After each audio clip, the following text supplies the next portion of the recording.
ایک محدث ہے دوسری صدی کے، یحییٰ ابن سعید القطان، ان کے بارے میں انہی کے معاصر حضرت یحییٰ ابن معین رحمۃ اللہ علیہ،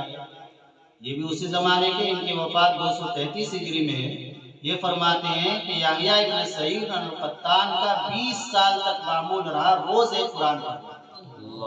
روز ایک قرآن پڑھنا، 20 سال تک معمول،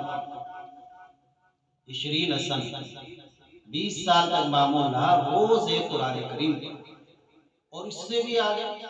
امام ذہبی رحمۃ اللہ علیہ نے ایک کتاب لکھی ہے سیر اعلام النبلاء، 28 جلدوں میں یہ رکھی ہوئی ہے، اس میں 7 صدی تک کے تمام محدثین کی پوری زندگی لکھی ہوئی۔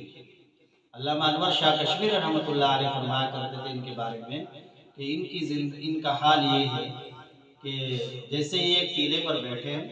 اور ان کے سامنے 700 سال کے تمام علماء